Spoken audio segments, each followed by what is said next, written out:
بسم اللہ الرحمن الرحیم۔ السلام علیکم۔ اردو سٹوریز سینٹر سے تمام دیکھنے اور سننے والوں کی خدمت میں سلام عرض کرتے ہیں۔ اگر تو آپ ہمارے چینل پر نئے ہیں تو ہمارے چینل کو سبسکرائب کر دیجئے، ویڈیو کو لائک کیجئے اور لنک دوستوں کے ساتھ ضرور شیئر کیجئے۔ پیش خدمت ہے اردو ہارر ناول زندان محبت کا اگلا حصہ۔ وہ جب ہوش میں آئی تو گھر کے تقریباً سبھی افراد اس کے کمرے میں جمع تھے، منہ لٹکائے پریشان سے۔ ہانیہ قدرے حیران ہوئی یوں سب کی یہاں موجودگی پر، پھر اٹھنے کی کوشش کی لیکن ایک دم دائیں ہاتھ میں شدید درد کا احساس جاگا۔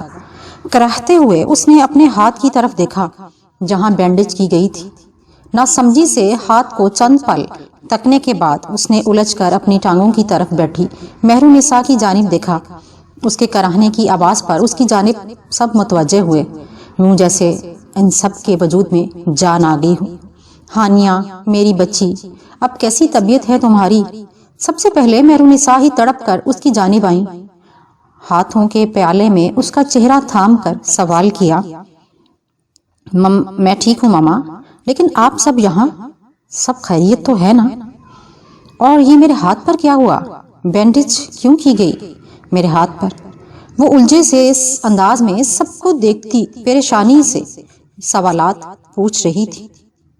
سب اس کو حیرانگی سے دیکھ رہے تھے اور سب پریشان تھے۔ کچھ نہیں بیٹا ہانیہ، بس معمولی سی چوٹ لگ گئی تھی تمہیں، اور کوئی بات نہیں۔ تم بتاؤ کیسا محسوس کر رہی ہو؟ اب کمزوری تو نہیں فیل ہو رہی؟ دادا جی ویل چیئر کو گھسیٹتے ہوئے اس کے بستر تک آئے اور اس کے سر پر ہاتھ پھیرا، ساتھ ہی باقی سب کو خاموش رہنے کا اشارہ کیا۔ میں ٹھیک ہوں دادا جی۔ وہ نکاہت محسوس کر رہی تھی لیکن اب انہیں بتا کر پریشان کرنا مناسب نہ سمجھا۔ البتہ یہ بات وہ ابھی تک سمجھ نہیں پا رہی تھی کہ اگر اسے چوٹ لگی تھی ہاتھ پر تو اسے یاد کیوں نہیں یہ بات آ رہی، اور پھر اتنی معمولی سی چوٹ پر یہ سب لوگ یوں میرے ارد گرد کیوں جمع ہیں، اور سب کے چہروں پر 12 کیوں بجے ہوئے ہیں آخر؟ یقیناً کچھ تو ہوا تھا جو یہ سب لوگ مجھ سے چھپا رہے ہیں۔ رضا تم شفیق کے ساتھ جاؤ، شادی کے جو انتظامات رہتے ہیں وہ سب دیکھو۔ ہانیہ اب ٹھیک ہے، اسے آرام کی ضرورت ہے بس۔ بشرا تم بھی جاؤ، مہمانوں کو دیکھ لو ذرا۔ مہرالنساء تم سوپ بنا کر لاؤ ہانیہ کے لیے۔ چلو چلو شاباش، سب اپنے اپنے کام کرو، وقت بہت کم ہے۔ نکاح تو سادگی سے کر لیا لیکن رخصتی بہت دھوم دھام سے کرنی ہے ہمیں، کوئی کمی نہیں رہنی چاہیے ہمارے بچوں کی شادی میں۔ دادا جی نے اپنے لہجے کی حشاش بشاش بنانے کی کوشش کرتے ہوئے سب کو ان کے کاموں کے لیے بھیج دیا۔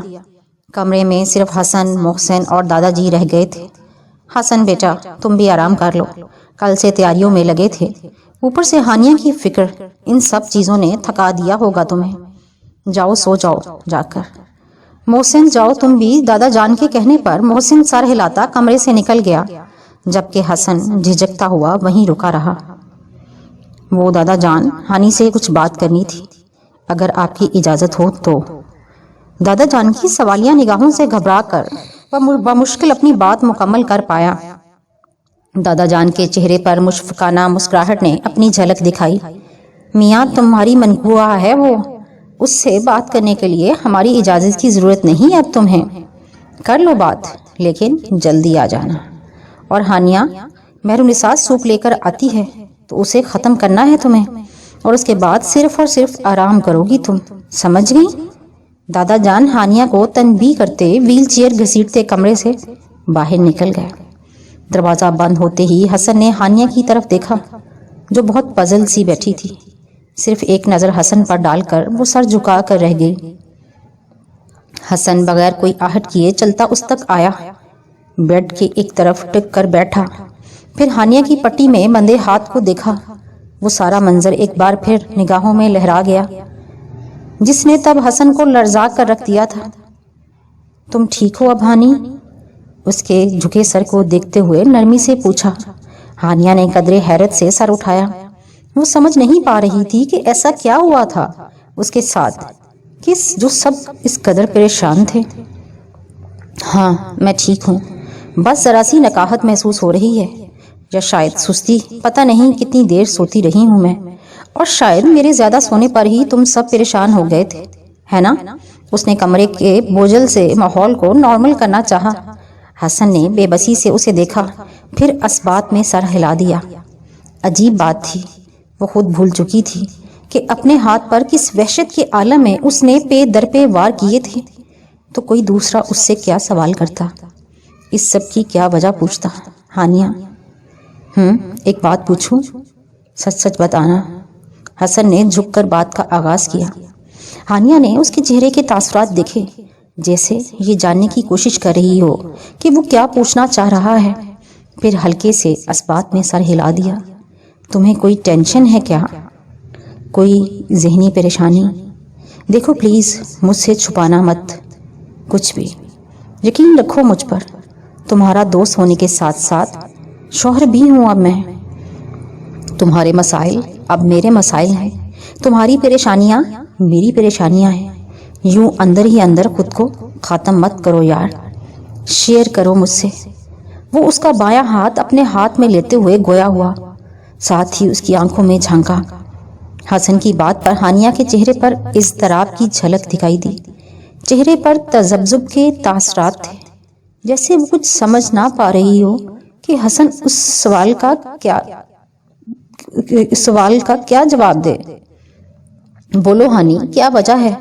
آخر تم نے ہنسنا بولنا چھوڑ دیا، ورنہ تم تو اتنی زندہ دل لڑکی تھی، ہر پل باہر جانے کو تیار رہتی تھی۔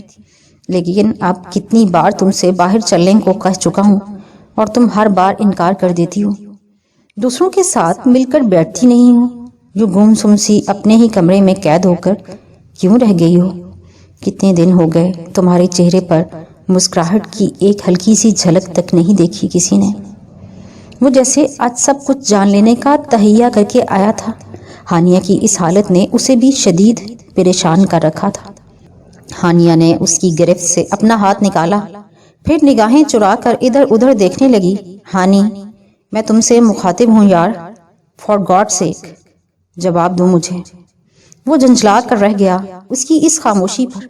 ہانیہ نے آنکھوں میں ہلکی سی نمی لیے اس کی جانب دیکھا، پھر جیسے ہمت مجتمع کرتے ہوئے اسے سب بتانے کی ٹھان لی۔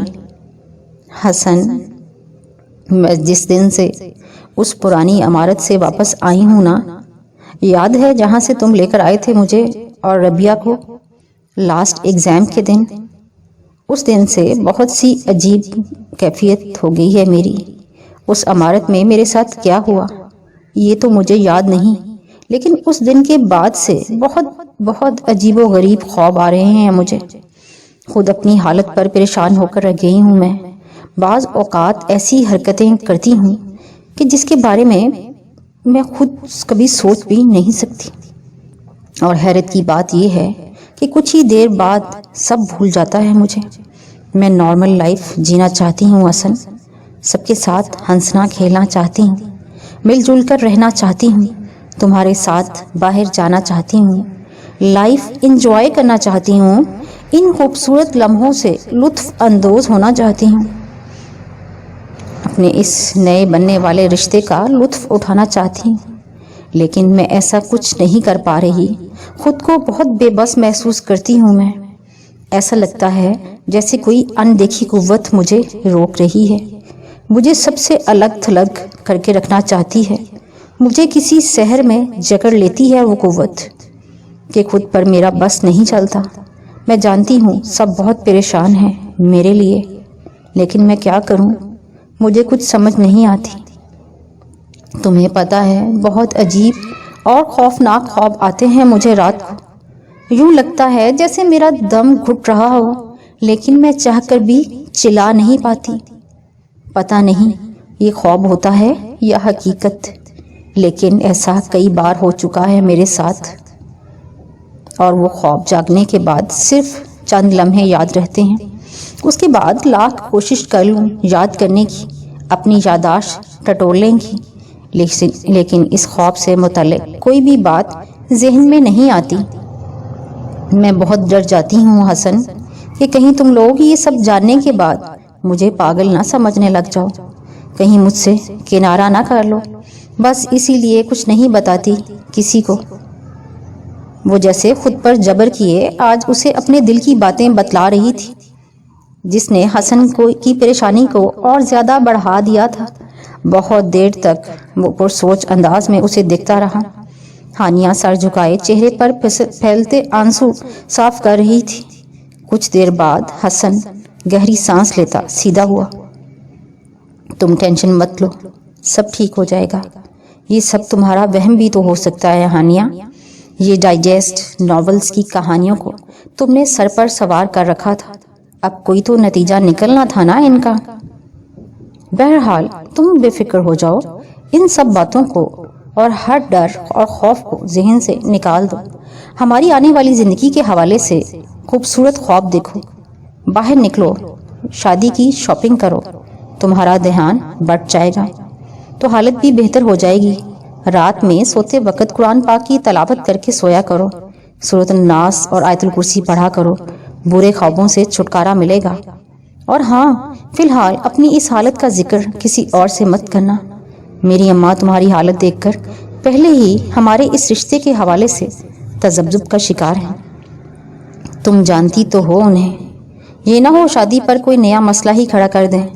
شادی کے بعد میں خود تمہیں کسی اچھے ڈاکٹر کے پاس لے جاؤں گا، تم بالکل ٹھیک ہو جاؤ گی۔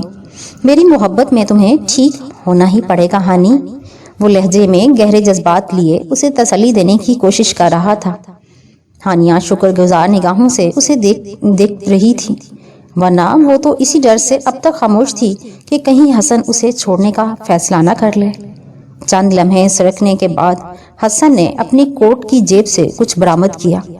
چھوٹی سی ڈبیا تھی وہ۔ کچھ دیر اسے ہاتھ میں لیے وہ تکتا گیا، جبکہ ہانیہ کی بھی سوالیہ نگاہیں ڈبیا پر جمی تھیں۔ حسن نے ہانیہ کو دیکھا، پھر مسکرا دیا۔ میری پہلی محنت کی کمائی سے تمہارے لیے یہ گولڈ کی رنگ خریدی تھی۔ سوچا تھا کہ یہ رنگ نکاح کے بعد تمہیں منہ دکھائی کے طور پر دوں گا، لیکن جب تمہارے کمرے میں آیا تو یہاں کی صورتحال دیکھ کر خود دنگ رہ گیا۔ خیر، جو ہوا سو ہوا، کیا اب اجازت ہے؟ سوالیہ نگاہوں سے اسے دیکھا۔ ہانیہ کا ہاتھ ابھی تک حسن کی گرفت میں تھا۔ ہانیہ نے جھمتے ہوئے اسبات میں سر ہلایا۔ حسن نے اجازت ملتے ہی وہ نازک سی رنگ اس کی انگلی میں ڈال دی۔ یہ صرف نکاح کے بعد کی منہ دکھائی ہے، رخصتی کے وقت بھی منہ دکھائی ملے گی تمہیں۔ کہیں یہ سوچ سوچ کر رنگ کالا نہ کر لینا کہ منہ دکھائی میں فقط ایک رنگ ہی ملی ہے۔ حسن نے شرارتی لہجہ اختیار کیا، جس پر ہانیہ کھلکھلا کر ہنستی۔ حسن کو لگا جیسے ٹھنڈے پانی کی فوار اس کے دل پر پڑی ہو۔ ہانیہ کے گالوں پر پڑتے ڈمپلز میں کہیں حسن کا دل الجھنے لگا تھا، نگاہیں بھی بے اختیار ہونے لگیں۔ وہ کچھ کہنے ہی لگا تھا جب دروازے پر دستک ہوئی۔ ساتھ ہی محسن کی آواز سنائی دی، حسن بھائی، اماں بلا رہی ہیں آپ کو۔ حسن نے ایک نظر بند دروازے کو دیکھا۔ اچھا، آ رہا ہوں، اونچی آواز میں بتایا۔ دروازے قدموں کی آہٹ دور جاتی سنائی دی۔ حسن ہانیہ کی طرف متوجہ ہوا، جو محبت بھری نگاہوں سے ہاتھ کی تیسری انگلی میں موجود رنگ کو دیکھ رہی تھی۔ میں چلتا ہوں ہانی، تم بھی آرام کرو، اور ہاں، کوشش کرنا کہ زیادہ دیر اکیلی نہ رہو، مہمان وغیرہ آئے ہیں، ان کے ساتھ بیٹھ جایا کرو اور شادی کی تیاریوں میں بھرپور شرکت کرو، کیونکہ یہ دن دوبارہ نہیں آنے ہماری زندگی میں۔ اب کسی بھی چیز کی ٹینشن نہیں لینی، خوش رہا کرو۔ اگلے ہفتے مجھے میرے روم میں فریش اور خوش باش ہانی چاہیے، سمجھ گئی؟ پیار بھری دھونس لہجے میں بھرتے ہوئے وہ کہہ رہا تھا۔ ہانیہ نے بچوں کی سی معصومیت آنکھوں میں سموتے ہوئے سر اسبات میں ہلایا۔ گڈ گرل، چلو اب آرام کو، میں ذرا اماں کی بات سن لوں۔ اس کے گال کو نرمی سے سہلا کر حسن اٹھ گیا۔ کوٹ جھٹک کر سیدھا کرتے ہوئے وہ کمرے سے نکل گیا، جبکہ ہانیہ پھر سے حسن کی دی ہوئی رنگ دیکھے جا رہی تھی۔ حسن دروازے پر دستک دیتا اماں جان کے کمرہ میں داخل ہوا۔ بشرا بیگم، جو جلے پیر کی بلی کی طرح ادھر سے ادھر چکر لگا رہی تھیں، حسن کو سامنے دیکھ کر ان کے قدم تھمے۔ اماں، آپ نے بلایا تھا؟ حسن نے ماں کے چہرے کو دیکھا جہاں پریشانی کے تاثرات تھے۔ ہاں حسن، ادھر بیٹھ، تو اس سے ضروری بات کرنی ہے۔ بشرا بیگم نے اس کا ہاتھ تھام کر اسے بیڈ پر بٹھایا، پھر اس کے مقابل خود بھی بیٹھ گئیں۔ وہ چونکہ پنجابی خاندان سے تعلق رکھتی تھیں، اس لیے رضا صاحب سے بیاہنے کے بعد بھی ان کی اردو میں کہیں کہیں پنجابی کے الفاظ اور لہجے کی جھلک نظر آتی تھی۔ خیریت ہے اماں؟ اماں آپ کچھ پریشان لگ رہی ہیں، حسن نے تذبذب کے عالم میں ان سے پوچھا۔ ارے خیریت ہی تو نہیں ہے حسن، میں کچھ نہیں بلکہ بہت زیادہ پریشان ہوں پتر، تیرے مستقبل کے حوالے سے بہت ٹینشن میں ہوں۔ بشرا بیگم سمجھ نہیں پا رہی تھیں کہ کیسے بات شروع کریں۔ حسن ان کے انداز پر ٹھٹکا۔ کیا مطلب ہے اماں؟ کیا کہنا چاہ رہی ہیں آپ؟ اگرچہ حسن کو اماں کے دماغ میں پکتی کھچڑی کی کچھ حد تک سنگن مل گئی تھی جس نے اسے شدید دکھ میں مبتلا کیا تھا، لیکن ابھی تک اماں نے کھل کر اس سے بات نہیں کی تھی اس بارے میں۔ حسن آج کچھ حد تک ان کی بات کا موضوع سمجھ گیا تھا۔ دیکھ پتر، جو کچھ میں تجھ سے آج کہنے والی ہوں نا، غور سے سننا اور میری بات کو غلط رنگ میں نہ لینا۔ بس یہ یقین رکھ کہ میں جو بھی کروں یا جو بھی کہوں گی سب تیری ہی بھلائی کے لیے ہوگا۔ ایک ماں کبھی بھی اپنے بچے کا برا نہیں چاہ سکتی۔ بشرا بیگم نے تمہید باندھنے کی کوشش کی۔ اماں آپ کو جو کچھ کہنا ہے صاف صاف کہیں، یوں پہیلیاں مت بجھوائیں۔ حسن اکتانے لگا تھا اب، لہجے میں ہلکی سی کرواہٹ نے بھی جھلک دکھلائی۔ حسن میں چاہتی ہوں کہ تو اس شادی سے انکار کر دے، وہ لڑکی تیرے قابل نہیں رہی اب۔ ابھی بھی کچھ نہیں بگڑا پتر، طلاق دے دے اسے۔ اور بشرا بیگم کی بات ابھی منہ میں ہی تھی جب حسن ایک دم اٹھ کھڑا ہوا۔ اماں، وہ طیش اور صدمے سے بھری آواز میں چلایا۔ شکر تھا کہ دروازہ بند تھا اس لیے باہر آواز نہیں گئی۔ بشرا بیگم تو ہکا بکا اس کا رد عمل دیکھتی رہ گئیں۔ آپ جانتی بھی ہیں کہ آپ کیا کہہ رہی ہیں؟ جسے آپ وہ لڑکی کہہ کر مخاطب کر رہی ہیں وہ بیوی ہے میری، ابھی کل ہی نکاح ہوا ہے اس سے میرا۔ وہ صدمے سے چور آواز میں گویا ہوا، بے تحاشا دکھ ہوا تھا اسے ماں کے منہ سے یہ بات سن کر۔ یہی تو میں تجھے سمجھانے کی کوشش کر رہی ہوں حسن کہ ابھی صرف نکاح ہوا ہے، رخصتی نہیں۔ تیری عقل پر تو پتھر نے پڑ گئے حسن، تو سب کچھ سنوار سکتا ہے ابھی۔ اس کی حالت دیکھی ہے تو نے؟ وہ لڑکی جسے خود اپنا ہوش نہیں اور اس گھر کو اور تجھے کیا خاک سنبھالے گی؟ دیکھا تھا کیسے اس نے خود کو یوں چھریاں مار مار کر زخمی کر لیا۔ کل کو تیرے ساتھ بھی ایسا ہی کچھ کر دے گی تو خدارا عقل کے ناخن لے حسن۔ اور ہر گزرتے دن کے ساتھ اس کی طبیعت بگڑتی جا رہی ہے، اور ایسی پاگل لڑکی سے میں تیری شادی ہرگز نہیں کروں گی، چاہے پورے خاندان کے خلاف ہی کیوں نہ جانا پڑے مجھے۔ کل کو دوسروں کی باتیں نہیں سننی مجھے۔ کیا کہیں گے تمہارے ننہال والے کہ اپنے اتنے خوبرو بیٹے کے لیے یہی بیمار اور پاگل لڑکی ملی تھی مجھے؟ اماں کے لہجے میں ہانیہ کے لیے زہر ہی زہر تھا۔ حسن دنگ رہ گیا تھا کہ کل تک جو اماں ہانیہ پر جان چھڑکتی تھی آج اس کی اتنے خلاف کیسے ہو گئیں؟ بشرا بیگم کی باتوں پر حسن اب لب بھنچے چند لمحے خود پر قابو پانے کی کوشش کرتا رہا۔ کل تک ہانیہ کے آگے پیچھے پھرنے والی بھی آپ ہی تھیں اماں، اسے میری بیٹی کہتے آپ کا منہ نہ تکتا تھا، تو وہ ساری محبت یکدم کہاں غائب ہو گئی؟ اب کہاں جا سوئی آج جو آپ اتنا زہر اگل رہی ہیں؟ آپ اس کے خلاف؟ حسن نے بالوں میں ہاتھ پھیرا، خود کو کمپوز کرنے کی کوشش کی اور طنزیہ انداز میں ان سے مخاطب ہوا۔ ارے تب بات اور تھی حسن، تب وہ بالکل ٹھیک تھی اور تب میری بھی دلی خواہش تھی اسے اپنی بہو بنانا، لیکن آج وہ خود غرض لہجے میں کہہ رہی تھیں جب حسن نے ان کی بات اچکی۔ لیکن آج اس کی طبیعت خراب ہو گئی، ذرا سا مسئلہ ہو گیا اس کے ساتھ تو آپ کو اس میں سے 100 کیڑے نظر آنے لگے۔ خدا کا کچھ تو خوف کرے اماں، چچا جان اس کا علاج کروا رہے ہیں اور شادی کے بعد میں خود علاج کروا لوں گا اس کا، آج نہیں تو کل وہ ٹھیک ہو جائے گی۔ اتنی خود غرضی کا مظاہرہ کیسے کر سکتی ہیں آپ؟ اچھے وقت میں تو سب ساتھ دیتے ہیں اماں، مخلص تو وہ ہوتے ہیں جو برے وقت میں بھی آپ کے ساتھ رہیں، اور میں ہانیہ کے ساتھ مخلص ہوں، مرتے دم تک اس کا ساتھ دوں گا۔ یہ رشتہ صرف ہم دونوں کا ہی نہیں، پورے خاندان کی مرضی سے جڑا ہے۔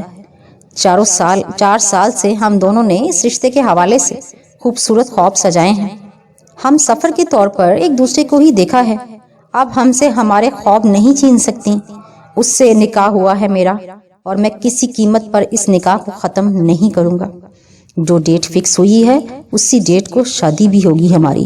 اور یاد رکھیے گا اماں، اگر آپ نے دوبارہ ایسی کوئی بات کہی یا شادی میں کسی قسم کی کوئی رکاوٹ ڈالنے کی کوشش کی اور اپنی ضد نہ چھوڑی تو سمجھ لیجئے گا کہ حسن آپ کے لیے مر گیا، کیونکہ ہانی کے بغیر جینے کا کوئی تصور ہی نہیں ہے میرے پاس۔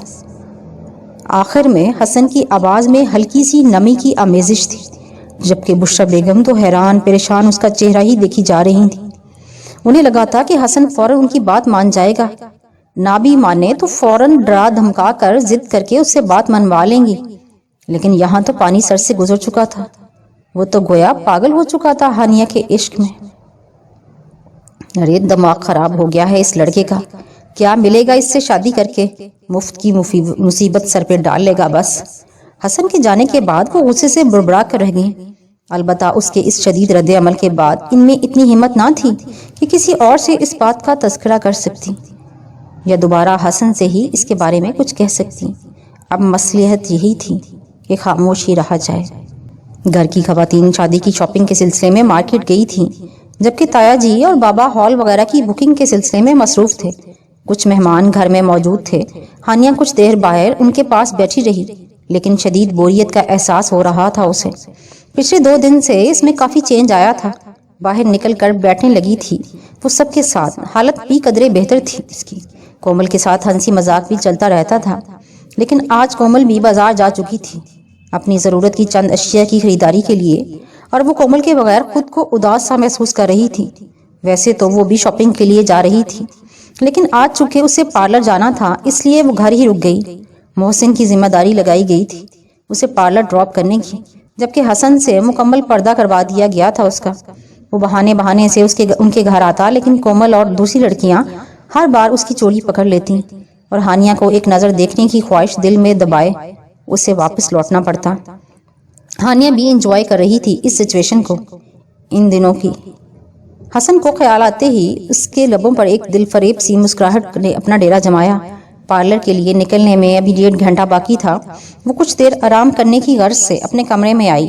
ڈریسنگ کے سامنے جا کر دوپٹہ کندھوں سے اتار کر بیڈ پر پھینکا، بالوں کو کیچر سے آزاد کرتے ہوئے ان پر برش پھیرنے لگی، ساتھ ہی ساتھ ہلکی سی آواز میں کچھ گنگنا بھی رہی تھی۔ چہرے پر دل فریب اور خوشنما رنگ موجود تھے، جو اس بات کے ضامن تھے کہ اس کے خیالوں میں فی الوقت حسن کا بسیرا ہے۔ بالوں کو ڈھیلے سے جوڑے میں مقید کر کے مسکراتے ہوئے وہ کھڑکیوں کے پردے برابر کرتی لائٹ بند کرنے کو سوئچ کی جانب بڑھی کہ اسی روشنی میں نیند نہیں آتی تھی۔ ابھی بٹن آف کیا ہی تھا جب اسے عجیب سا احساس ہوا۔ ایک دم کسی غیر مرئی طاقت کے زیر اثر وہ دیوار سے جا لگی۔ شدید خوف کی ایک تیز لہر اس کے پورے وجود میں سرایت کر گئی، آنکھوں سے وحشت چھلکنے لگی تھی۔ اس نے اپنے وجود کو حرکت دینے کی کوشش کی، لیکن اپنی جگہ سے 1 انچ بھی نہ ہل پائی۔ ہاتھ یوں دیوار سے لگے تھے جیسے ہتکڑیاں ڈال دی گئی ہوں۔ مسلسل خود کو اس اندیکھی قید سے چھڑانے کی کوشش کرتے ہوئے اچانک اسے ٹھٹک جانا پڑا۔ اپنے قریب، بہت قریب کسی اور وجود کی موجودگی کا احساس ہوا تھا اسے۔ سانسوں کی تپش اپنے رخسار پر محسوس ہوئی تھی۔ اس نے دہشت سے سر اٹھا کر ادھر ادھر دیکھا۔ پردوں کی اوٹ سے اندر داخل ہوتی ہلکی ہلکی سی روشنی میں اسے وہاں کوئی بھی دکھائی نہ دیا، جس پر وہ ٹھٹر کر رہ گئی۔ اس نے چیخنے کی کوشش کی، لیکن کسی نے اس کے ہونٹوں پر انگلی رکھ کر خاموش کروا دیا۔ شش! ساتھ ہی پراسرار سی مردانہ آواز بہت نزدیک سے سنائی دی، جیسے کوئی اس کے کان کے قریب سرگوشی میں بول رہا ہو۔ ہانیہ کی تو گویا سانسیں ہی رک گئیں۔ خوف سے پھٹتی نگاہوں میں اب آنسو جمع ہونے لگے تھے، بدن پر لرزش سی طاری ہو گئی۔ چند لمحوں بعد اسے نظر نہ آنے والے وجود کی انگلی کا لمس اس نے اپنی کن پٹی پر محسوس کیا، اور اس جادوئی طاقت نے جیسے اس کے دل کے سارے خوف، سارا ڈر اور وحشت کو کہیں دور بھگا دیا تھا۔ وہ خود کو کسی طلسم میں جکڑا ہوا محسوس کرنے لگی، آنکھیں خود بخود بند ہونے لگیں۔ ایک سرور کی سی کیفیت تھی جو پہلے کبھی محسوس نہ ہوئی تھی۔ دل عجب لذت کے عالم میں اس لمس کو محسوس کر رہا تھا۔ وہ انگلی کن پٹی سے رینگتی ہوئی اب دائیں رخسار پر آ رکی تھی، ٹھیک اس جگہ جہاں اس کا ڈمپل تھا۔ ہانیہ کے لب خود بخود مسکرا اٹھے، گالوں کے گھڑے مزید واضح ہوئے۔ انگلی اب دھیرے دھیرے حرکت کرتی اس کی ٹھوڑی تک پہنچی تھی، اور پھر انگلی اس کے چہرے سے ہٹا لی گئی۔ بیوٹیفل! کان کے قریب ایک بار پھر سرگوشی کی گئی تھی، لیکن اس بار اس سرگوشی نے اسے خوف میں مبتلا نہیں کیا تھا۔ اس کا دل اسی سرگوشی نما آواز کو بار بار سننے کے لیے مچلنے لگا۔ اس کی آنکھیں ہنوز بند تھیں، جیسے وہ نیند کے عالم میں ہو، کوئی خوبصورت حسین ترین خواب دیکھ رہی ہو۔ چند ساعتیں گزری تھیں جب اس نے اپنا وجود ہوا میں معلق ہوتا محسوس کیا۔ کسی نے بہت نرمی سے اس کے نازک وجود کو اپنے بازوؤں میں اٹھایا تھا۔ وہ ان بازوؤں کی گرفت اپنے وجود کی گرد محسوس کر سکتی تھی۔ وہ جو بھی تھا اس لیے بیڈ کی جانب بڑھ گیا تھا۔ نرمی اور احتیاط سے اسے بیڈ پر لٹایا گیا تھا، پھر بڑی محبت اور عقیدت کے ساتھ اس کے دائیں ہاتھ کی پشت پر ہونٹوں کا لمس چھوڑا گیا۔ ہانیہ کو یوں محسوس ہوا جیسے اس کا دل اسی ہاتھ میں دھڑکنے لگا ہو۔ دھڑکنوں کا شور واضح سنائی دے رہا تھا۔ چند پل مزید گزرے تھے جب وہ ایک جھٹکے سے اٹھ بیٹھی۔ گہرے گہرے سانس بھرتی ہوئی اس نے اپنی گردن کو چھوا تو احساس ہوا کہ پورا وجود پسینے سے بھیگا ہوا تھا، جبکہ سردیوں کا موسم تھا۔ ایسے موسم میں اتنا پسینہ؟ ایک دم بے تحاشا خوف نے اسے کپ کپانے پر مجبور کر دیا۔ کچھ دیر پہلے کے سارے مناظر یاد کر کے اس کی ریڑھ کی ہڈی میں سنسنی کی ایک لہر سی دوڑ گئی۔ ذہن سمجھنے سے قاصر تھا، جو یہ احساس دلاتا کہ جو کچھ ہوا وہ حقیقت ہے، لیکن اندر کہیں کوئی بار بار اسے یہ یقین دہانی کروانے کی کوشش کر رہا تھا کہ یہ سب فقط اس کا خواب نہیں تھا۔ شادی میں فقط 2 دن باقی تھے۔ پرسوں مہندی کی تقریب تھی اور اس سے اگلے دن بارات۔ گھر میں ہر فرد مصروف تھا کسی نہ کسی کام میں۔ ایک وہی تھی جسے آج کل اپنا آپ فارغ ترین لگ رہا تھا۔ کبھی ادھر بیٹھتی کبھی ادھر، کسی کام کو بھی ہاتھ نہ لگانے دیا جا رہا تھا۔ اب اکتانے لگی تھی فارغ رہ رہ کر۔ پہلے ناول یا ڈائجسٹ پڑھ کر وقت گزار لیتی یا کوئی ہارر مووی دیکھ لیتی، لیکن اب حسن کی سختی سے منع کرنے پر وہ خود کو اس کام سے بھی روکے ہوئے تھی۔ کتنے دن ہوئے اس نے حسن کی ایک جھلک تک نہ دیکھی تھی۔ کچھ اس لیے بھی وہ اداس ہو رہی تھی۔ سیل فون آج کل کومل کے قبضے میں تھا، جسے یہ کہہ کر اس سے لے لیا گیا تھا کہ وہ حسن سے بات بالکل نہیں کرے گی، کال یا میسیجز پر، اور یوں ان دونوں کی بے قراریاں اور جذبات شدتوں میں مزید اضافہ ہوا تھا۔ وہ احتجاج کرتی رہ گئی، لیکن اس کی ایک نہ سنی گئی۔ اب یہ چند دن حسن اس کا رابطہ بالکل منقطع کر دیا گیا تھا، اور کومل اور اس کی باقی کزنز ان دونوں کی حالت دیکھ کر ہنستی رہتی۔ رات کا وقت تھا۔ ڈنر کے بعد سب خواتین اپنی اپنی شاپنگ ایک دوسرے کو دکھا رہی تھیں۔ ہانیہ بھی وہیں ان کے قریب بیٹھی تھی، کچھ لب کچلنے لگتی، کبھی دانتوں سے ناخن کاٹنے لگتی۔ نہ جانے کیوں عجیب بے قراری نظر آ رہی تھی، کہیں سکون میسر نہ تھا۔ لگتا ہے ہانیہ مس کر رہی ہے حسن بھائی کو۔ کیوں ہانی؟ کومل نے لب دانتوں سے گلے دباتے ہوئے شرارت بھرے لہجے میں اسے مخاطب کیا۔ ہانیہ فقط مسکرا کر رہ گئی، لیکن اب اتنی خواتین کے درمیان بیٹھ کر وہ کیا کہتی؟ اگر اقرار کر لیتی تو اس کا ریکارڈ لگ جاتا۔ کیا بات ہے ہانیہ، بڑی خاموش سی ہو؟ بشرا بیگم نے اسے مخاطب کیا۔ ہانیہ کی اب بہتر حالت لگ رہی تھی۔ ان کے دل کا میل بھی اب ذرا کچھ کم ہوا تھا، اور اپنی سوچ پر وہ خود بھی شرمندہ سی ہو کر رہ گئی تھی۔ تھک گئی ہوگی نا، آج بازار میں خوار بھی تو بہت ہوئے ہیں۔ مہرونسا نے محبت سے ہانیہ کی طرف دیکھا، جس کے چہرے پر واقعی تھکن کے آثار تھے۔ ارے اتنی جلدی کیسے تھک گئی؟ ابھی تو ڈھولک رکھنی ہے ہمیں، یہ تھکاوٹ وغیرہ کا کوئی بہانہ نہیں چلے گا۔ کومل تو فوراً بول اٹھی۔ باقی لڑکیوں نے بھی اس کی ہاں میں ہاں ملائی۔ لڑکیوں مت تنگ کرو میری بہو کو، آج وہ واقعی بہت تھک گئی ہے، آرام کرنے دو اسے۔ پھر مہندی بارات ولیمے کے دن بھی تو اسی نے تھکنا ہے، اس سے پہلے تو سکون کا سانس لینے دو بیچاری کو۔ ہانیہ پتر تو جا اپنے کمرے میں، جاؤ شابش، آرام کرو جا کر، کل پھر پارلر جانا ہے تم نے، اب تمہارے بازار کے چکر ختم، ہمیں اپنی بہو کو بیمار نہیں کرنا شادی پر۔ بشرا بیگم اس سے مخاطب تھیں۔ ہانیہ تو جیسے پہلے ہی اجازت ملنے کے انتظار میں تھی، سر ہلاتی اٹھی، کمر گویا اکڑ سی گئی تھی، گردن کے قریب کندھوں میں بھی درد ہو رہا تھا۔ بالوں میں ہاتھ چلا کر انہیں درست کرتی وہ اپنے کمرے کی جانب بڑھ گئی۔ کمرے میں آ کر سائڈ ٹیبل پر پڑے جگ سے پانی گلاس میں انجیلا، 3 سانس میں پانی ختم کر کے گلاس واپس رکھا، لائٹ آف کر کے 0 پاور بلب آن کیا، اور بالوں کو کیچر سے آزاد کرتے ہوئے وہ آڑی ترچھی بیڈ پر گر سی گئی۔ آنکھیں بند کیں تو چھم سے حسن کا سراپا آنکھوں میں لہرا گیا، ساتھ ہی چند دن پہلے کا وہ واقعہ، جو جانے خواب تھا یا حقیقت۔ ایک دم خوف نے اسے اپنے حصار میں لیا تھا۔ زیر لب آیت الکرسی کا ورد کرتے کرتے وہ کب غنودگی میں گئی خبر ہی نہ ہوئی۔ نہ جانے کتنی دیر گزری تھی جب یوں ہی اچانک اس کی آنکھ کھلی۔ شاید خنکی کا احساس ہوا تھا، نیند ٹوٹ گئی تھی، البتہ ذہن ابھی بھی غنودگی کی کیفیت میں تھا۔ آنکھیں کھولنے پر بھی کچھ دکھائی نہ دیا، شاید لائٹ چلی گئی تھی۔ وہ بیڈ سے اتری، چپل پہنے بغیر اندازے سے ڈریسنگ ٹیبل کی جانب بڑھی جس کے ایک دراز میں ٹارچ رکھی تھی۔ باہر بھی صرف خاموشی چھائی تھی، غالباً سب سو چکے تھے۔ تبھی کسی قسم کی کوئی آواز سنائی نہ دے رہی تھی۔ وہ ادھر ادھر ہاتھ مارتی ڈریسنگ تک پہنچی، دراز کو کھول کر ہاتھ سے ٹٹولتے ہوئے ٹارچ تلاش کرنے کی کوشش کی۔ چند ہی لمحوں میں ٹارچ اس کے ہاتھ میں تھی۔ اس نے ٹارچ آن کی لیکن وہ آن ہی نہیں ہوئی۔ بار بار بٹن آن آف کرنے کے باوجود بھی کامیابی نہ ہوئی تو وہ جھنجھلا سی گئی۔ کیا مصیبت ہے؟ انداز میں غصے کی جھلک تھی۔ پیشانی پر ہاتھ رکھتے ہوئے اس نے غصے کو کم کرنا چاہا۔ سیلوی پاس نہ تھا کہ اسی کی ہی روشنی کر لیتی۔ تیش میں ہانیہ نے ٹارچ کو دوسرے ہاتھ پر مارا اور حیرت انگیز طور پر ٹارچ آن ہو گئی۔ ہانیہ نے حیران ہو کر ٹارچ کی جانب دیکھا جس کا بٹن تو آف تھا، پھر ٹارچ خود بخود کیسے جل اٹھی؟ ابھی وہ اسی بات پر الجھ رہی تھی جب اس کی نگاہ ڈریسنگ مرر پر پڑی اور خوف کی ایک شدید لہر اس کے پورے وجود میں سرایت کر گئی۔ بے ساختہ منہ پر ہاتھ رکھ کر اس نے اپنی چیخ کو روکا تھا۔ 2 قدم لڑکھڑا کر پیچھے ہوئی، اس سرد موسم پیشانی پر آئے پسینے کی بوندوں کو ہاتھ سے صاف کیا، پھر پھٹی پھٹی نگاہوں سے دوبارہ ڈریسنگ مرر کو دیکھا جہاں تازہ خون سے چند الفاظ لکھے تھے۔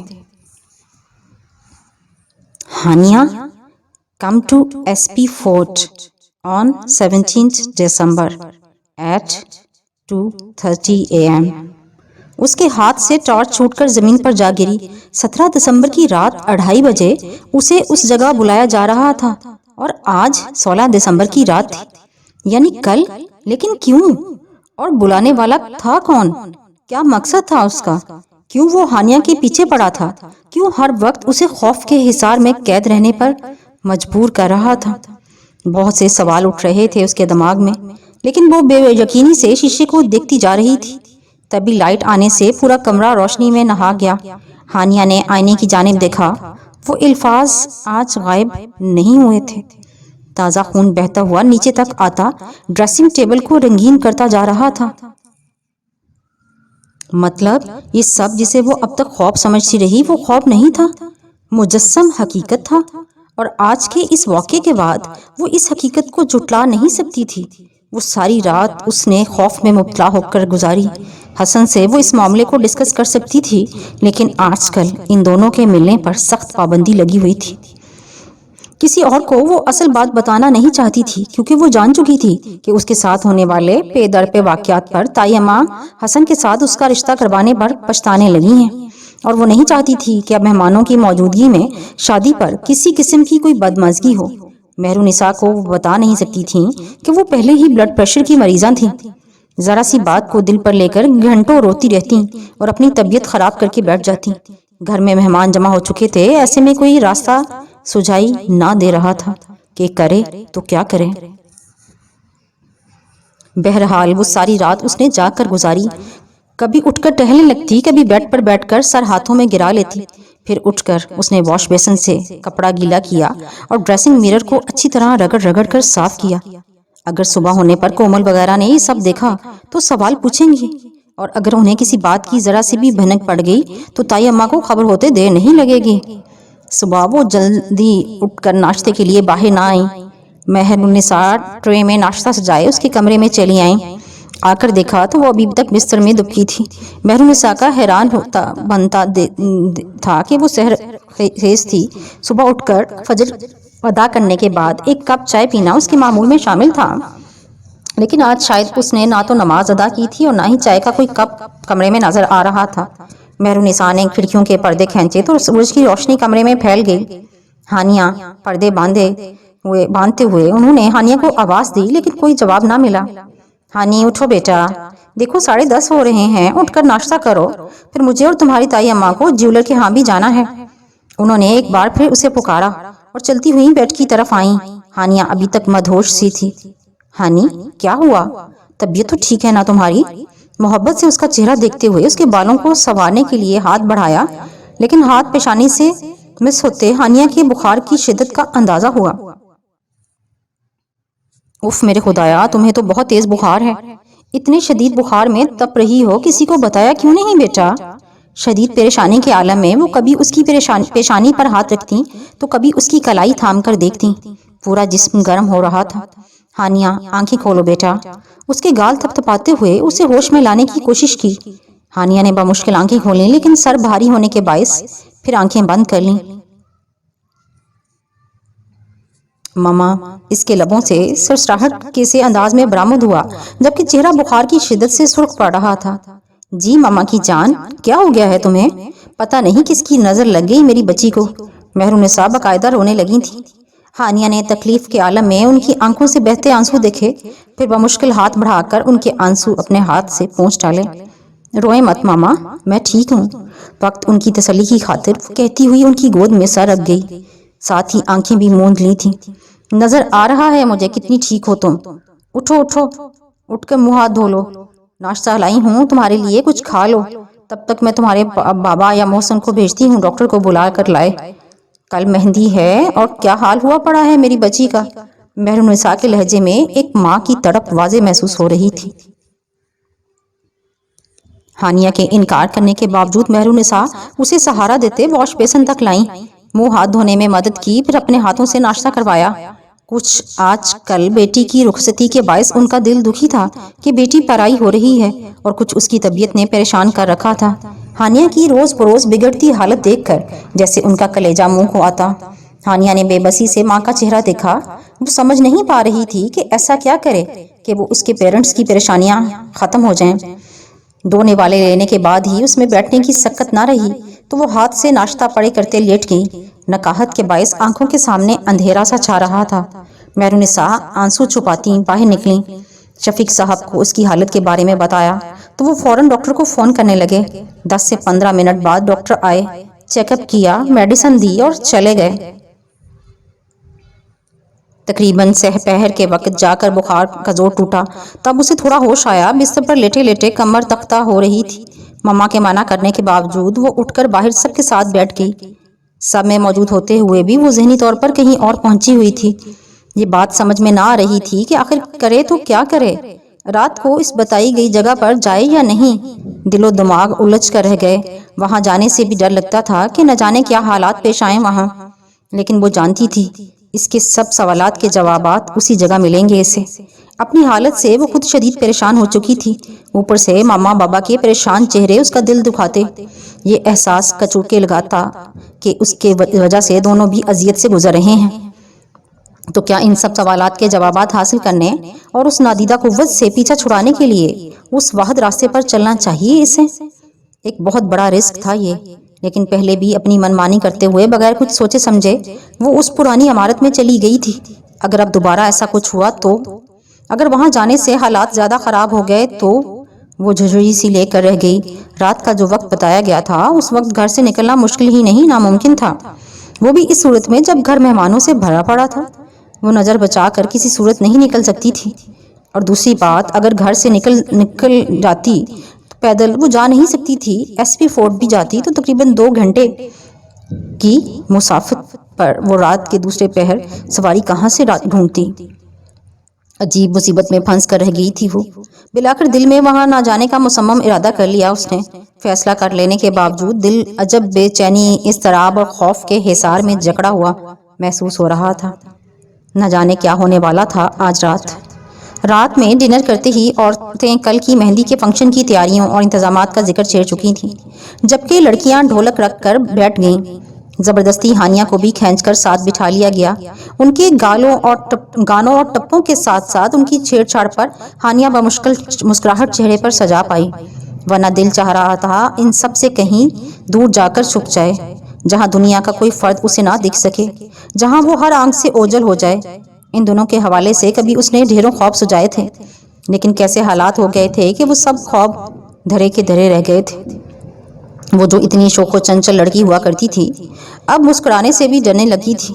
تقریباً 1:15 اسے کمرے میں جانے کی اجازت دی گئی کیونکہ وہاں بیٹھے سب افراد نیند میں جھوم رہے تھے۔ کمرے میں آ کر اس نے اچھی طرح کھڑکیاں چیک کیں، سب کھڑکیاں بند تھیں۔ اپنے دل کے وہم سے مجبور ہو کر اس نے کمرے کا کونا کونا چھان لیا کہ کہیں کوئی غیر معمولی چیز تو نہیں کمرے میں، لیکن سب نارمل تھا۔ ہر طرف سے مطمئن ہوتے اس نے دروازہ اچھی طرح بند کر دیا، لائٹ بھی آن رہنے دی۔ آج اضطراب کے عالم میں انگلیاں مروڑتی وہ بار بار وال کلاک کی جانب دیکھنے لگی تھی۔ کمبل میں دبک کر کئی بار سونے کی کوشش کی، لیکن نیند جیسے اس سے صدیوں کی مسافت پر تھی۔ وہ خوف کے باعث سکڑ کر لیٹی تھی۔ پہلے دل چاہا اٹھ کر ماما بابا کے کمرے میں چلی جائے، لیکن پھر یہ خیال آیا، اسے روک لیا گیا کہ خامخواہ پریشان ہو جائیں گے اور پھر کیا وجہ بتائے گی انہیں اپنے آنے کی۔ اسی سوچ میں وہ اپنا خیال بھی رد کر گئی۔ تقریباً 2:15 بج رہے تھے جب اسے ایک دم شدید پیاس کا احساس ہوا۔ سائڈ ٹیبل پر دیکھا تو جگ اور گلاس دونوں غائب تھے۔ وہ حیران ہوئی، شاید مما آج اس کے روم میں پانی رکھنا بھول گئی تھیں۔ کمرے سے باہر جانے سے ڈر لگ رہا تھا، تبھی اس نے سختی سے آنکھیں میچ کر سونے کی کوشش کی، لیکن حلق میں تو گویا کانٹے اگ رہے تھے۔ جب کسی طرح سکون نہ ملا تو جھنجھلا کر اٹھ بیٹھی، کلاک کی جانب نگاہ دوڑائی تو 2:20 ہو چکے تھے۔ ہمت مشتبہ کرتی ہوئی وہ اٹھی، سلیپرز پیروں میں اڑس کر بغیر آواز پیدا کیے دروازہ کھولا اور سر باہر نکال کر بہتات نظروں سے ادھر ادھر دیکھا۔ باہر لاؤنج کی لائٹس آف تھیں، چارسو خاموشی چھائی تھی۔ اس نے کمرے کا دروازہ پورا کھول دیا تو کمرے میں جلتی لائٹ کی ہلکی ہلکی روشنی باہر آنے لگی۔ گہرا سانس بھرتی وہ خود کو مضبوط بناتی دوپٹہ کندھے پر ٹکا کر کچن کی جانب بڑھ گئی۔ وہاں بھی کسی غیر معمولی چیز کو نہ پا کر اس نے شکر کا سانس لیا۔ پانی کا گلاس لبالب بھر کر اس سے ہونٹوں سے لگایا تو بغیر سانس لیے ہی اسے ختم کر گئی۔ جانے یہ پیاس کی شدت تھی یا خوف کا اثر، اسے مزید پانی کی طلب محسوس ہونے لگی۔ دوبارہ گلاس میں پانی اونڈیلنے لگی تو یوں ہی کچن کی کھڑکی سے باہر نظر آتے لان میں کسی سائے کا گمان ہوا۔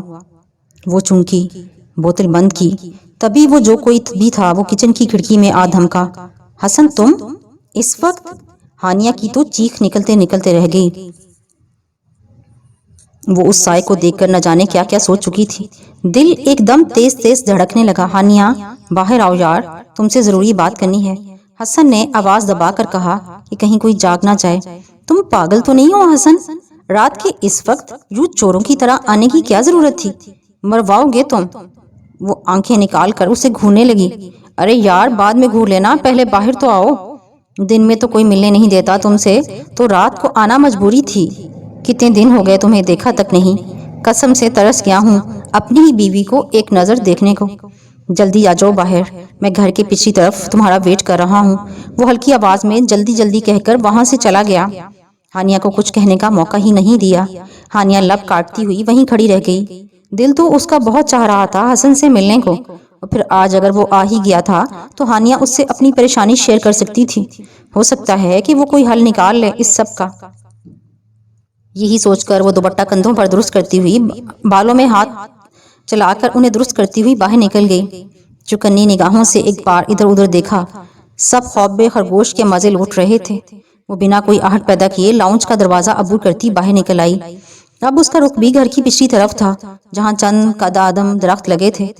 اسے دور سے ہی حسن کی پشت دکھائی دی، لبوں پر خوبصورت مسکان سجائے وہ اس کی جانب قدم بڑھانے لگی۔ آہستہ آہستہ چلتی وہ حسن کی پشت پر آن ٹھہری، لیکن حسن نے اس کی جانب رخ نہیں موڑا۔ شاید اسے ابھی تک ہانیہ کے آنے کی خبر نہ ہوئی تھی۔ ہاؤ ہانیہ، اس کے کان کے قریب ذرا اونچی آواز میں کہا۔ مقصد اسے ڈرانا ہی تھا، ساتھ ہی وہ خود بھی اپنی اس بچگانہ حرکت پر ہنسنے لگی۔ حسن نے اس کی جانب رخ موڑا تو ہانیہ کی نگاہیں پھٹی کی پھٹی رہ گئیں، منہ سے چیخ نکلنے ہی والی تھی جب سامنے کھڑے اس وجود نے ہانیہ کے پیشانی کے درمیان میں اپنی انگلی رکھی۔ ہانیہ کو لگا جیسے اس کی آواز حلق میں گھٹ کر رہ گئی ہو۔ دہشت سے آنکھیں پھٹنے کے قریب تھیں۔ سامنے جو وجود کھڑا تھا اس کی آنکھیں سرخ تھیں، گہری سرخ، جیسے ان سے خون ٹپک رہا ہو۔ چہرہ بھی عجیب سا تھا، جیسے بے شمار جھریاں پڑی ہوں، اور وجود سے اتنی تپش اٹھ رہی تھی کہ ہانیہ کو لگا وہ جھلس کر رہ جائے گی۔ چند ہی لمحے لگے تھے جب ہانیہ کو اپنا ذہن غنودگی میں ڈوبتا ہوا محسوس ہوا۔ آنکھوں کے سامنے اندھیرا ہی اندھیرا چھایا تھا۔ پھر اسے یوں لگا جیسے اس کا وجود ہوا میں معلق ہو کر رہ گیا ہو، جیسے وہ ہوا میں اڑ رہی ہو بہت تیزی سے۔ وہ آنکھیں کھولنا چاہ رہی تھی لیکن خود اپنے وجود پر کوئی اختیار نہ رہا تھا اس کا۔ اسے اپنا آپ اندیکھی زنجیروں میں جکڑا ہوا محسوس ہونے لگا۔ کچھ ہی لمحے کے بعد اسے لگا جیسے ہر چیز تھم سی گئی ہو۔ اسے اپنا وجود بہت ہلکا پھلکا سا محسوس ہونے لگا۔ دل سے ڈر اور خوف محو ہونے لگا۔ تھوڑی سی تکلیف کے بعد وہ اپنی آنکھیں کھولنے میں کامیاب ہو گئی اور جب سامنے نگاہ پڑی تو منظر دیکھ کر اسے موجود تھا شفو پورہ کا وہی Purana Qila, S P fort. شدید حیرت کا جھٹکا لگا۔ سامنے جو آصف زدہ مشہور تھا جس کے قریب سے لوگ خوف کے مارے شام کے وقت بعد تک نہ گزرتے تھے۔ بہت سی کہانیاں مشہور تھیں اس قلعے کے بارے میں جو نہ جانے سچی تھیں یا جھوٹی، لیکن اب ہانیہ اس قلعے کے بالکل سامنے موجود تھی۔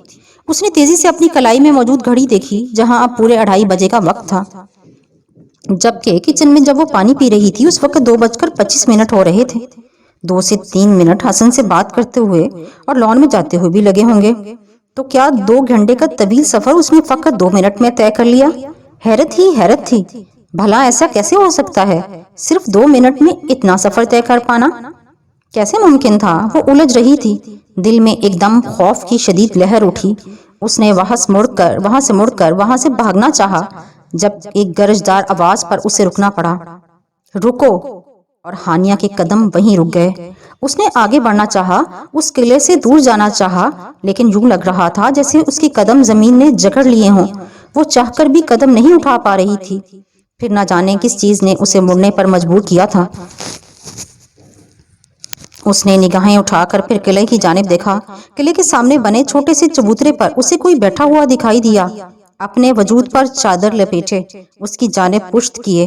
اس سے کچھ ہی فاصلے پر وہ شخص بھی ہاتھ باندھے غلاموں کی طرح کھڑا تھا جسے ہانیہ نے لان میں دیکھا تھا، اور شاید وہی اسے یہاں تک لے کر آیا تھا۔ البتہ اس نے بھی ہانیہ کی طرف سے رخ پھیر کر رکھا تھا، شاید اس نیت سے کہ ہانیہ کو خوف محسوس نہ ہو۔ ادھر آؤ! آواز اس بار بے حد نرم تھی اور چبوترے پر بیٹھا وجود ہی اس سے مخاطب تھا۔ ہانیہ نے سختی سے آنکھیں میچتے ہوئے تھوک نکلا۔ پورے بدن پر لرزش طاری ہو چکی تھی، اس کے ہونٹ تک کپ کپا رہے تھے۔ سرد موسم ضرور تھا لیکن اس وقت اسے سردی کا کوئی احساس نہ تھا۔ خوف ہر چیز پر غالب تھا۔ ڈرو مت، آگے بڑھو، کچھ نہیں ہوگا تمہیں، صرف چند ضروری باتیں کرنی ہیں تم سے۔ جتنی جلدی مان جاؤ گی اتنی جلدی یہاں سے گھر واپس جا سکو گی۔ دوبارہ وہی خوبصورت مردانہ آواز سنائی دی تھی۔ ہانیہ الجھی، یہ آواز پہلے بھی کہیں سنائی لگ رہی تھی۔ تو کیا وہ اس شخص کو پہلے جانتی تھی؟ کہاں سنی ہوگی یہ آواز؟ وہ اپنی جگہ پر کھڑی الجھ رہی تھی۔ پھر ہمت جمع کرتے ہوئے اس نے چند قدم آگے بڑھائے اور اس چبوترے سے کچھ ہی فاصلے پر رک گئی۔ ہانیہ! اس کا نام پکارا گیا تھا۔ لہجہ عجب چاشنی لیے ہوئے تھا، جیسے پکارنے والے کے دل میں بے تحاشا محبت ہو اس کے لیے، جیسے اس نام سے اور اس نام سے جڑے وجود سے بے پناہ عقیدت ہو اس وجود کو۔ ہانیہ کے ذہن میں جھماکا سا ہوا۔ بیوٹیفل! کوئی پرانا خیال ذہن میں گونجا اور پرانی آواز سماعتوں سے ٹکرائی۔ یہ وہی آواز تھی جو اس نے اپنے کمرے میں سنی تھی اور جس کے سحر سے وہ آج تک نکل نہ پائی تھی۔ اس کے کمرے میں آ کر اسے چھونے اور اس کے ہاتھ پر عقیدت بھرا بوسہ دینے والے کی آواز تھی یہ۔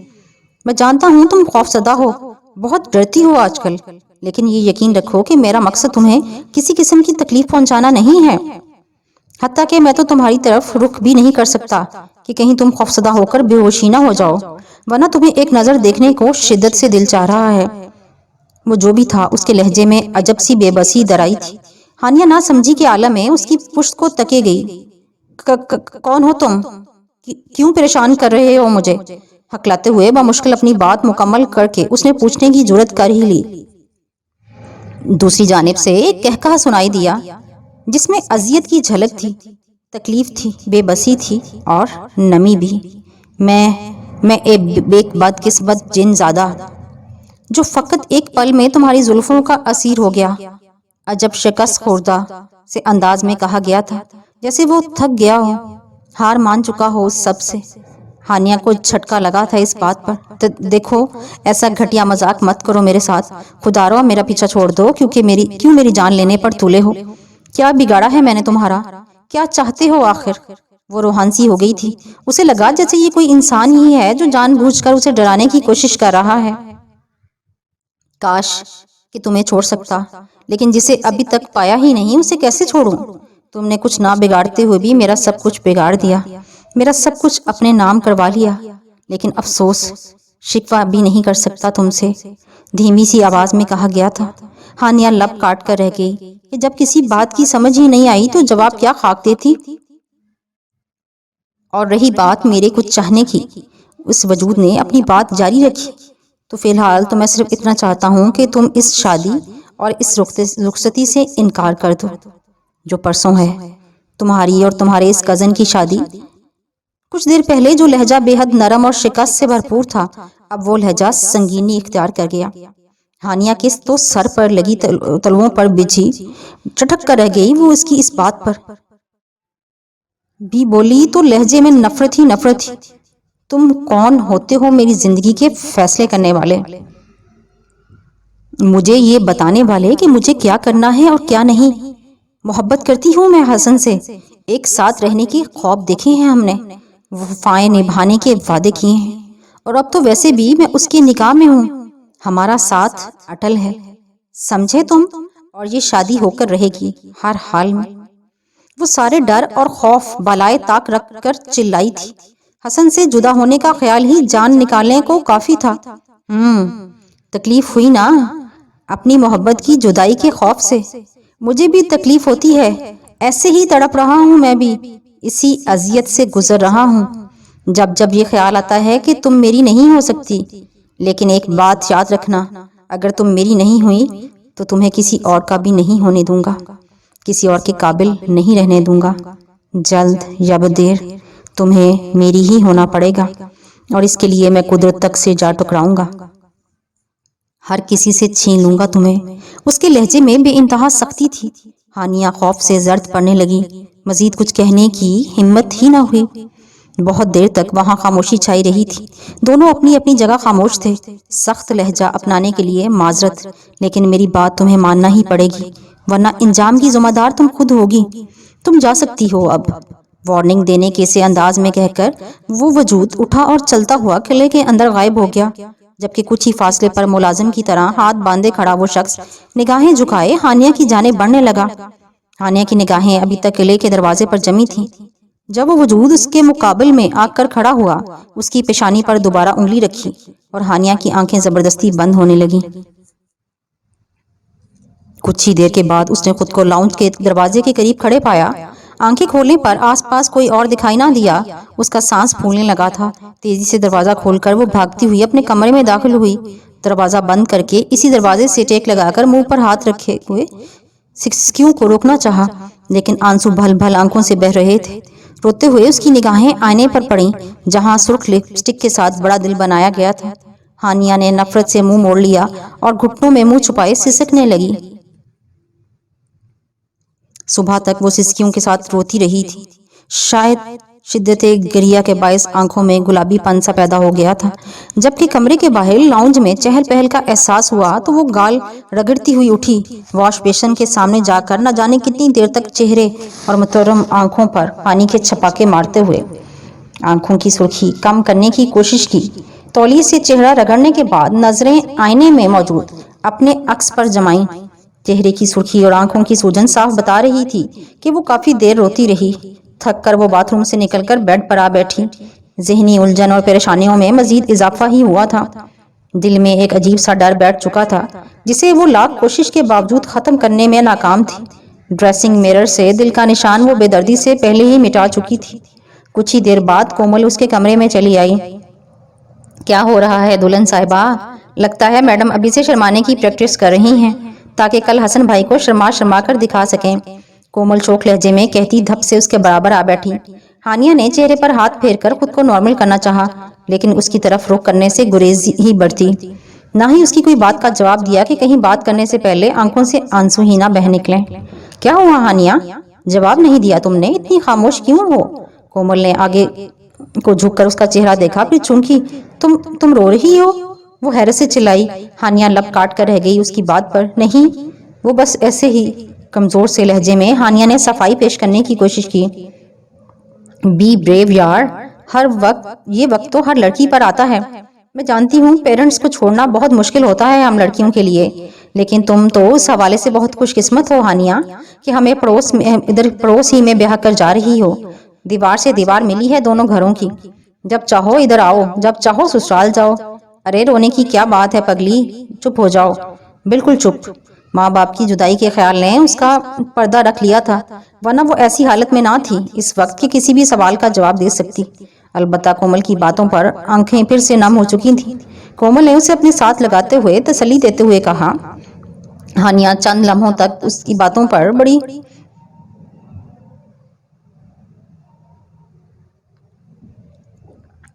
خاموش ہو گئی تھی۔